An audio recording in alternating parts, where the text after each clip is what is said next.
श्री राधे श्री राधे श्री राधे श्री राधे श्री राधे श्री राधे श्री राधे श्री राधे श्री राधे। भरत एक अनसुलझा प्रश्न है गुरुदेव वशिष्ठ के लिए। वशिष्ठ की सबसे बड़ी उलझन थी भरत, परंतु एक समय आया जब वशिष्ठ भरत को पहचानने में समर्थ हो गए। भरत की महत्ता के समक्ष वशिष्ठ बौने हो गए।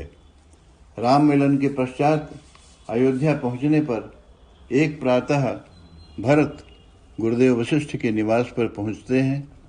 भरत को अपने आवास पर आया देखकर वशिष्ठ की भी वही दशा हो जाती है जो दशा आश्रम में भरत को पाकर महर्षि भरद्वाज की हो गई थी। गुरुदेव, अयोध्या का राज्य पवित्र धरोहर है भैया राम की, उसकी रक्षा भला मैं कैसे कर पाऊंगा? आप आशीर्वाद दें, कृपा कर यह बताएं कि उस थाती की रक्षा मैं कैसे करूं। समाज, परंपरा तथा शास्त्रीय ज्ञान से मैं सर्वथा शून्य हूं, अतः आपका आदेश निर्देश ही मेरी प्रेरणा है, मेरा जीवन है। भरत की अति विनम्र वाणी सुनते सुनते वशिष्ठ विदेह से बन गए।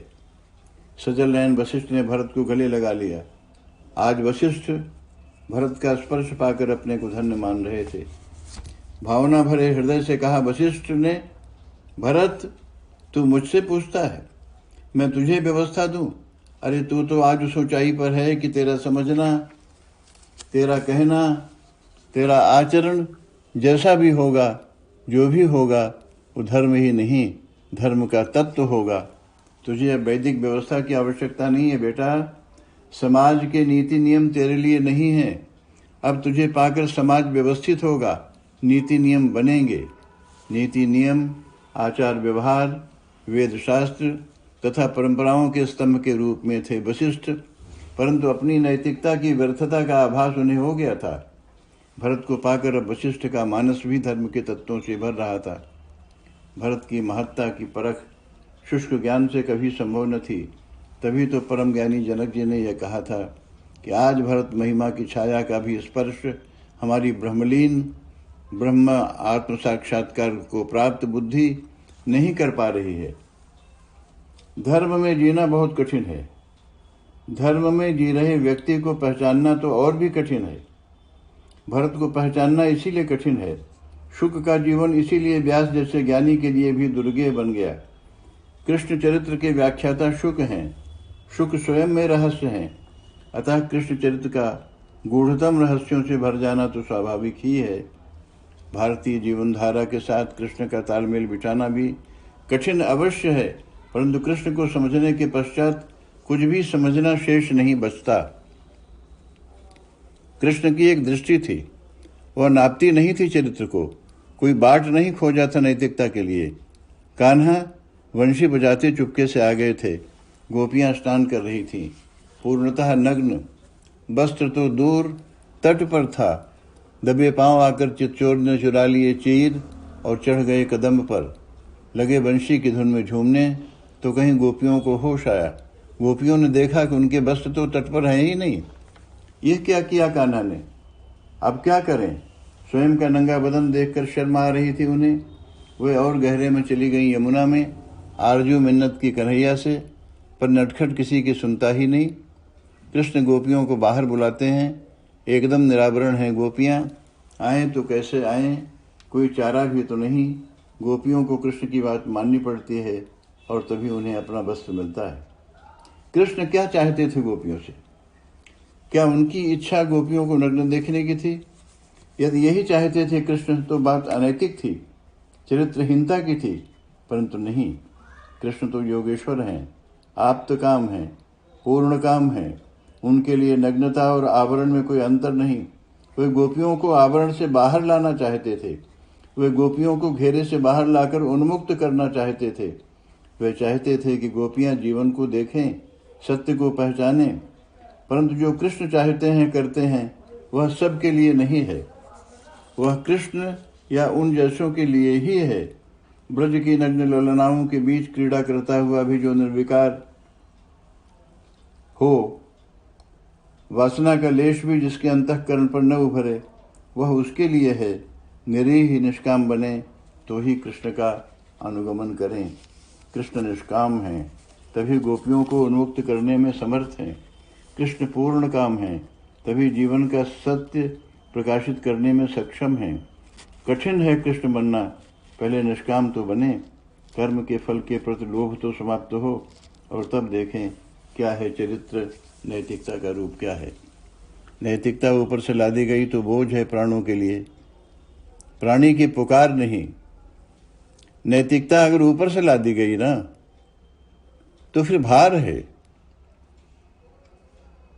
वो हमारे अंदर की प्यास नहीं है, वो हमारे तड़पते प्राणों की पुकार नहीं है। बलात् बोझिल चरित्र में प्राणों की कोई गूंज नहीं। प्राण तो सहज जीवन के प्यासे हैं। जीवन सहज हो तो प्रभु हैं। निर्मल हो जाए मन तो प्रभु प्रसन्न होकर बैठते हैं उसके ऊपर। विभीषण रावण को छोड़कर राम के पास आ जाता है।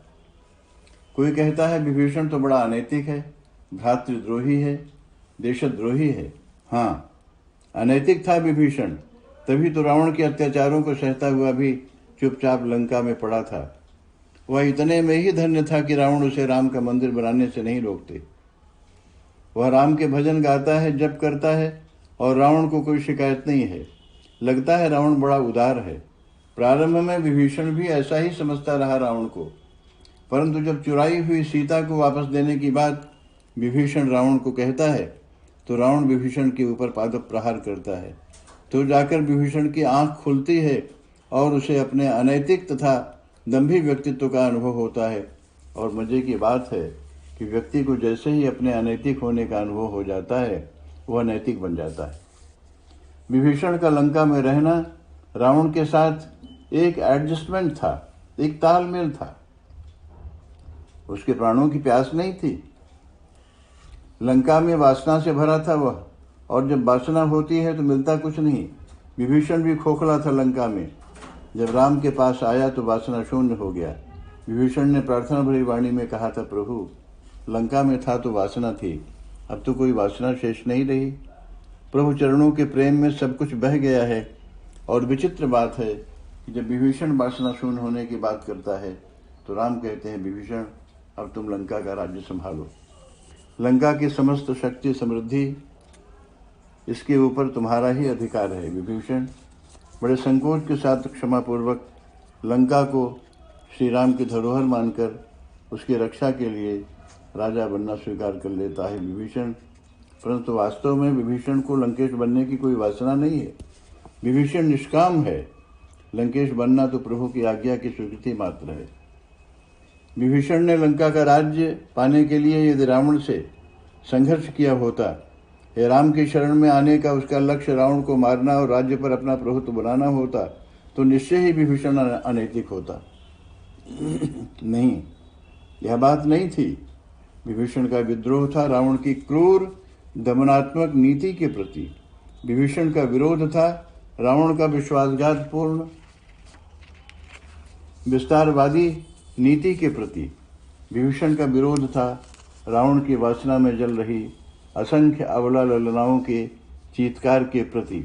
विभीषण व्यक्ति स्वातंत्र का पक्षपाती था। वह लंका की बंदी चेतना को अनंत गगन में विहार के लिए उन्मुक्त करना चाहता था। वह यह सब लंका में रहकर रावण के साथ रहकर संभव नहीं था। इसके लिए तो चाहिए थे राम, त्यागी राम, उदार चेता राम। राम वह जो अवध के वैभव को ठुकरा दे। राम वह जो अंधेरे झोपड़ों में स्वयं जाकर दीप जलाए। राम वह जो अपने आंसू चुपचाप पीता रहे और दीन दलितों के आंसू पोंछ कर उनका जीवन खुशियों से भरता रहे। राम वह जो सबको गले लगाकर चले, नीरस शुष्क मानस को भी प्यार से भरता चले। पत्नी के चोर रावण जैसे आतताइयों का भी जो भला सोचे, वह राम है। स्वयं द्वारा अर्जित लंका का भव्यतम वैभव जो संकोच के साथ अपने ही दुश्मन रावण के भाई को सौंप दे, वह राम है। राम की जीवन धारा में स्वयं के कर्तव्य बोध का विगलन है। वह तो प्रभु तरुपर कपिडार पर का अशिष्ट आचरण करने वाले बंदरों को भी कंधे पर बिठाए घूमते हैं। लंका विजय का श्रेय राम ने इन अकिंचन भालू बंदरों को ही तो दिया है। राम ने सदा ही अपने को नींव में रखा, बंदर भालुओं को ही सौभाग्य का दान करते रहे। विभीषण ने समस्त क्षुद्र संकीर्णताओं का त्याग कर ऐसे ही राम का सहारा लिया है। श्री राधे श्री राधे श्री राधे श्री राधे श्री राधे।